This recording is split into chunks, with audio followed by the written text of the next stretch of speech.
Hello students, हम Marxism पढ़ रहे थे। वेस्टर्न पॉलिटिकल थॉट सब्जेक्ट का एक टॉपिक है मार्क्स, वो पढ़ रहे थे। उसमें हमने मार्क्सवाद के संक्षिप्त में थ्योरीज देखी थी। इससे प्रीवियस लेक्चर में हमने मार्क्स का वर्ग संघर्ष का सिद्धांत देखा था, जिसमें वो बताते हैं कि आदिम साम्यवादी अवस्था को छोड़कर बाकी हर अवस्था में जो इतिहास की उन्होंने 6 स्टेजेस बताई थी, 2 वर्ग पाए जाते हैं। एक वर्ग जो शोषण करता है, दूसरा वर्ग जिसका शोषण होता है, जो साधारणतः बहुमत में होता है। तो एक शोषित और एक शोषक वर्ग जो पूंजीवादी व्यवस्था में पूंजीपति और श्रमिक वर्ग के रूप में कन्वर्ट हो जाता है। तो इन्होंने कहा कि ये 2 वर्ग पाए जाते हैं, लेकिन इन 2 वर्गों को एक दूसरे की ज़रूरत भी होती है और इनमें वर्ग संघर्ष भी चलता रहता है, क्योंकि इनके हित हैं वो आपस में विरोधी होते हैं। तो हर अवस्था में ऐसे वर्ग पाए जाते हैं। तो जब पूंजीवादी व्यवस्था आ जाती है जिसमें पूंजीपति और श्रमिक वर्ग होते हैं, तो उसमें पूंजीपतियों का शोषण इतना अत्यधिक बढ़ जाता है कि श्रमिक वर्ग में चेतना आ जाती है। तो वो इकट्ठे होकर पूंजीपति वर्ग के खिलाफ क्रांतिकारी बन जाते हैं, क्रांति कर देते हैं, रक्त क्रांति कर देते हैं। और वो उसके बाद श्रमिक वर्ग का अधिनायकवाद स्थापित करते हैं। और उसके बाद धीरे धीरे वर्ग विहीन व राज्य विहीन समाज की स्थापना हो जाती है, जिसमें कोई वर्ग नहीं होता, कोई राज्य नहीं होता, सब कुछ समाज के लिए होता है। सब लोग अपनी आवश्यकता के अनुसार प्राप्त करते हैं और अपनी योग्यता के अनुसार काम करते हैं। आज हम देखेंगे कि मार्क्स के अतिरिक्त मूल्य का सिद्धांत क्या है, जिसे थ्योरी ऑफ सरप्लस वैल्यू भी कहा जाता है। मार्क्स के अतिरिक्त मूल्य का सिद्धांत अधिक महत्वपूर्ण और आलोचना का आधार भी है। मार्क्स ने इस सिद्धांत का प्रतिपादन पूंजीवादी व्यवस्था में पूंजीपतियों द्वारा श्रमिकों के शोषण को दर्शाने के लिए किया है।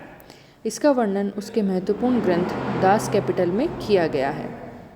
ठीक है, उन्होंने अपनी पुस्तक दास कैपिटल में अतिरिक्त मूल्य का सिद्धांत दिया है। ये उन्होंने क्यों दिया है? वो ये दर्शाना चाह रहे हैं इस सिद्धांत से कि जो पूंजीपति है वो श्रमिकों का शोषण करते हैं, उन्हें उनका श्रम के अकॉर्डिंग पे नहीं करते, सैलरी नहीं देते। तो ये दर्शाने के लिए उन्होंने अपना अतिरिक्त मूल्य का सिद्धांत दिया है। मार्क्स के मूल्य या अतिरिक्त मूल्य के सिद्धांत पर प्रसिद्ध अर्थशास्त्री रिकार्डो के सिद्धांत का प्रभाव है। इसके अनुसार किसी भी वस्तु का मूल्य उसमें निहित श्रम की मात्रा के अनुपात में होता है। जितना श्रम लगेगा उतना ही अधिक उस वस्तु का मूल्य होगा। मार्क्स ने अपने सिद्धांत की व्याख्या के क्रम में मूल्य के श्रम सिद्धांत को व्यापक रूप में दर्शाया है। इन्होंने क्या कहा है कि किसी वस्तु का अगर आपको मूल्य पता करना है तो आप देखो उसके पीछे कितना श्रम लगा है। अगर एक श्रमिक है बहुत ज़्यादा मेहनत कर रहा है तो ऑफकोर्स उस वस्तु की कीमत बहुत ज़्यादा ही होगी, ऐसा इन्होंने कहा। मार्क्स के अनुसार एक वस्तु के 2 भिन्न प्रकार के मूल्य होते हैं, एक प्रयोग मूल्य और दूसरा विनिमय मूल्य। व्यक्ति के लिए वस्तु की उपयोगिता और आवश्यकता के आधार पर उसका प्रयोग मूल्य निर्धारित होता है। जैसे यदि कोई व्यक्ति प्यासा है तो उसके लिए पानी का उपयोग मूल्य बहुत अधिक है, लेकिन अगर कोई व्यक्ति प्यासा ही नहीं है तो उसके लिए पानी का कोई प्रयोग मूल्य नहीं है। ठीक है, तो उन्होंने क्या कहा कि प्रयोग मूल्य मतलब उपयोग मूल्य, की अगर उसकी उपयोगिता है, एक प्यासे के लिए पानी की उपयोगिता है तो उसको बहुत ज़्यादा पैसे देकर भी उस पानी को प्राप्त करेगा क्योंकि उसको प्यास लगी। और एक व्यक्ति प्यासा ही नहीं है, चाहे उसके सामने 1 रुपये का पानी पड़ा हो तो भी वो क्यों खरीदेगा। तो इसलिए एक वस्तु का उपयोग मूल्य होता है और एक विनिमय मूल्य। अब विनिमय मूल्य क्या होता है? इसका प्रश्न तब आता है जब उस वस्तु को मानव श्रम मिल जाता है और उसे बाजार में बेचा जाता है। मार्क्स का कहना है कि अर्थव्यवस्था के विवेचन की दृष्टि से इसी विनिमय मूल्य का महत्व है। किसी वस्तु के उत्पादन में मानव का श्रम लगता है। ऑफ कोर्स अगर कोई भी वस्तु बनती है तो उसमें श्रमिक है वो काम करते हैं, तो वो अपना श्रम मिलाते हैं किसी भी वस्तु का उत्पादन करने में। जैसे एक घड़ी बनाने के लिए एक मजदूर को काफ़ी श्रम व्यय करना पड़ता है, अतः उसका विनिमय मूल्य होता है। अर्थात श्रम वह तत्व है जो इन वस्तुओं में न्यूनाधिक मात्रा में विद्यमान रहता है। यानी इन्होंने कहा कि कोई भी वस्तु अगर बन रही है तो उसके पीछे मानव का श्रम अवश्य ही होगा। तो जिस वस्तु को जब बाजार में बेचा जाएगा तो जिस मूल्य पर वो बिकेगी उस मूल्य को विनिमय मूल्य या फिर एक्सचेंज वैल्यू कहा जाता है। किसी वस्तु का विनिमय मूल्य मानव श्रम की उस मात्रा से निर्धारित होता है जो किसी विशेष समय में उसके निर्माण के लिए खर्च किया जाता है। अर्थात मार्क्स के अनुसार श्रम ही वस्तुओं के वास्तविक मूल्य का निर्धारक है। यही मूल्य का श्रम सिद्धांत है। यानी उन्होंने सिर्फ क्या कहा कि किसी भी वस्तु की वैल्यू उसके पीछे कितना श्रम लगा है सिर्फ उससे ही निर्धारित होगी। और उन्होंने कुछ भी नहीं देखा, सिर्फ एक श्रम फैक्टर को देखा कि जितना श्रम है उतनी ही वैल्यू, बस। और बाकी इन्होंने सब चीज़ें नेगलेक्ट कर दी। मार्क्स ने पूंजीपति और श्रमिक वर्ग में चलने वाले लगातार संघर्ष के कारण अतिरिक्त मूल्य के सिद्धांत को माना है। उनका तर्क है कि प्रत्येक वस्तु का वास्तविक मूल्य उस पर लगे श्रम के अनुरूप होता है, लेकिन बाजार में वह वस्तु काफ़ी उच्च मूल्य पर बेची जाती है और उसके विक्रय से प्राप्त होने वाले अतिरिक्त मूल्य को पूंजीपति हड़प लेता है। पूंजीपति द्वारा लिया गया यह धन ही अतिरिक्त मूल्य है। ठीक है। अब जैसे कोई पेन है, वो मजदूर ने 8 रुपये में तैयार किया, बाज़ार में उसको 10 रुपये में पूंजीपति बेचेगा, तो ये जो मूल्य का अंतर है 2 रुपये, ये पूंजीपति श्रमिक को नहीं देगा, ये अपने पास रख लेगा इस प्रॉफिट को।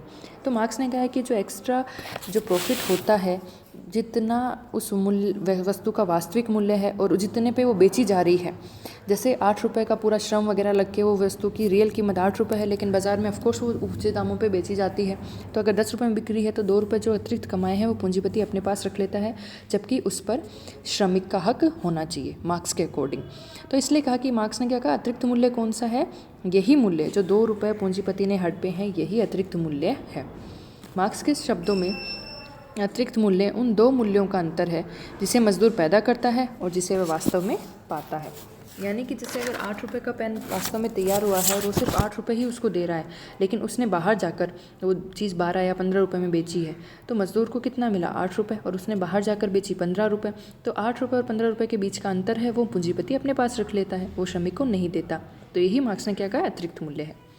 मार्क्स कहता है कि ईमानदारी से देखें तो यह मज़दूरों को मिलना चाहिए था, लेकिन पूंजीपति मज़दूरों की मजबूरी का लाभ उठाता है और इस अतिरिक्त मूल्य से अपनी जेब भरता है।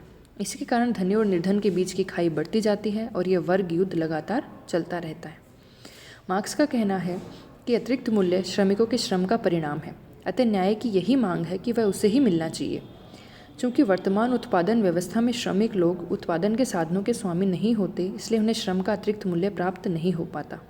यह उन पूंजीपतियों द्वारा हड़प लिया जाता है जो इन साधनों के स्वामी होते हैं। मार्क्स ने कहा कि भाई उत्पादन के साधनों के स्वामी पूंजीपति हैं, मजदूर तो बेचारे अपना श्रम करके पेट भर सकते हैं, तो जब वो पावरफुल ही नहीं है तो उनको वो मूल्य प्राप्त नहीं हो पाता। पूंजीपति जो ज़्यादा पावरफुल हैं, जो उत्पादन के साधनों के स्वामी हैं, जैसे भूमि के, वहाँ पर लगी फैक्ट्री के, उस फैक्ट्री के अंदर जो मशीनें लगी हुई हैं उसके, जो रॉ मटेरियल वो लाए हैं उसके, तो उन सब के स्वामी पूंजीपति हैं, तो ज़्यादा पावरफुल हैं, तो वो हड़प लेते हैं और श्रमिकों को नहीं मिलता, जबकि न्याय कहता है कि श्रमिकों को मिलना चाहिए। मार्क्स कहता है कि आधुनिक पूंजीवादी व्यवस्था का यह सबसे बड़ा अन्याय है। इसमें श्रमिकों की स्थिति दासों से नाम मात्र के लिए ही अच्छी है।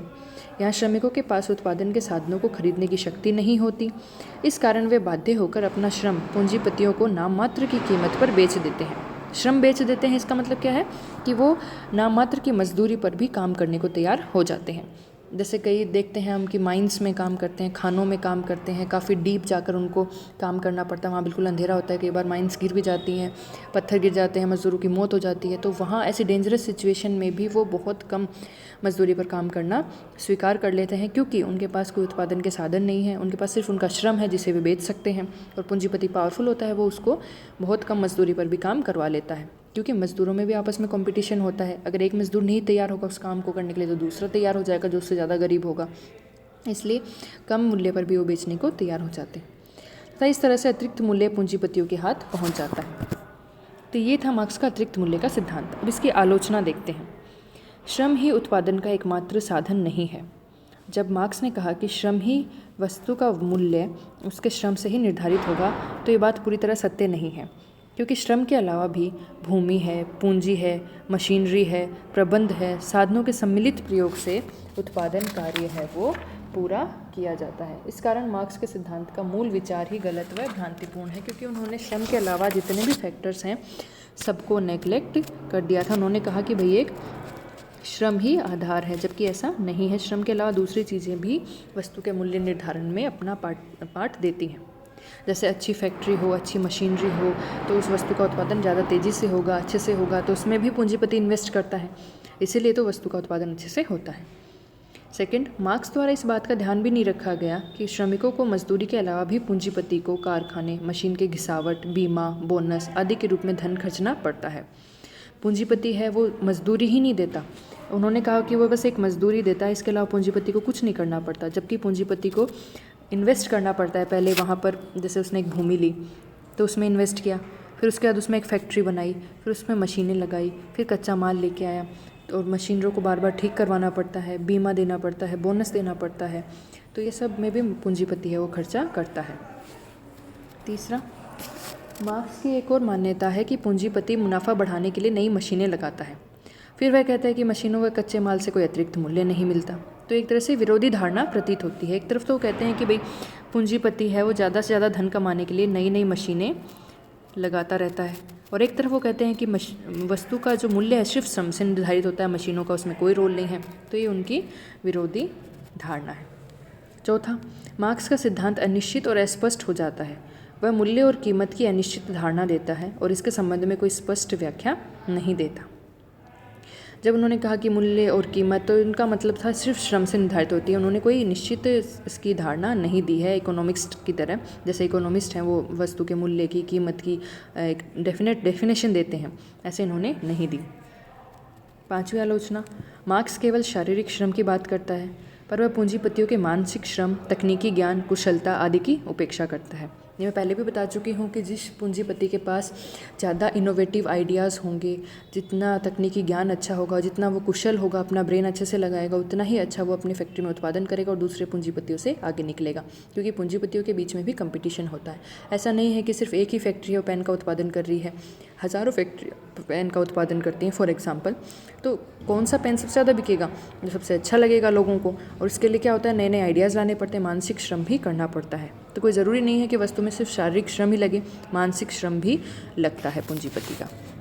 या तो कुल मिलाकर ये कहा जा सकता है कि मार्क्स का सिद्धांत तार्किक रूप से स्वीकार करने योग्य नहीं है।